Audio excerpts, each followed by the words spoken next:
Audio Jungle.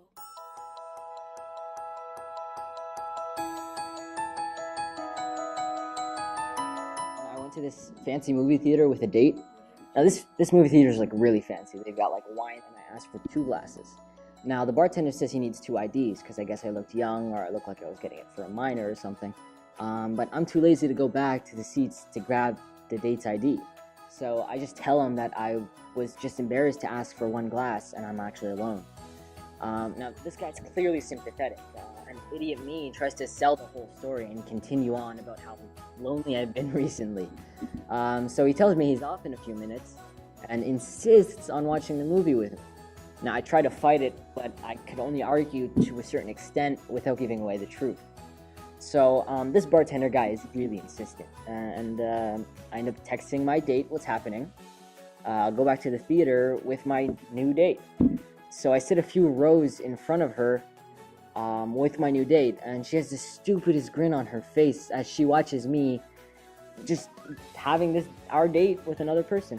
And so me and this bartender, whose name is Jared, by the way, sit a couple rows in front of her. And he ends up being this super cool dude. And he bought me and him another bottle of wine to share during the movie.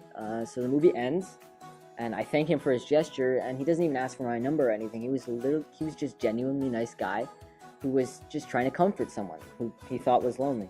So I meet back up with my date in the parking lot, and thankfully she found the whole thing hilarious, but I don't deserve Jared.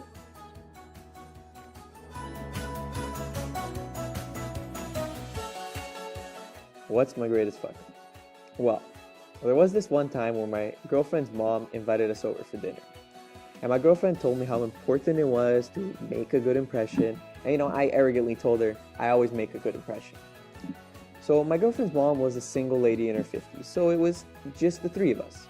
We chit-chatted over drinks and salad, and she laughed at my well-timed, perfectly appropriate jokes. And the dinner was going well. And eventually, she brought out the main course. It was a nice, big, juicy steak for each of us. But the only problem was, when I cut into my steak, I saw that it was undercooked. Now, I've had my fair share of rare steak. I can handle rare, but I prefer medium. But this was a several minutes on the grill kind of rare. I probably could have resuscitated the cow if I actually tried.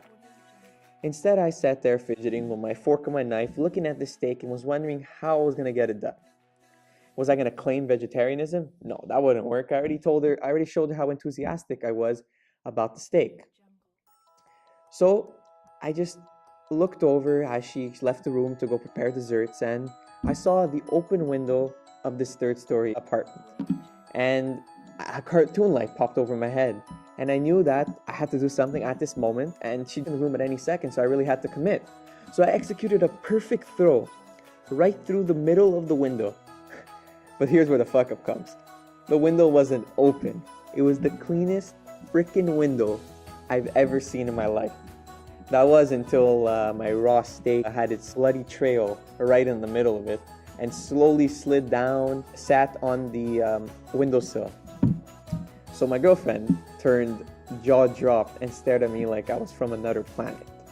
And then her look slowly turned to a "there's no place on earth you can ever hide from me" expression of pure demonic anger. My girlfriend's mom heard the noise, and she came into the room, and she saw the steak sitting on the windowsill, the blood trail, the empty plate right in front of me, and then gave me a very, very puzzled look. My girlfriend's only 2 words to me since the incident are, "I'm fine."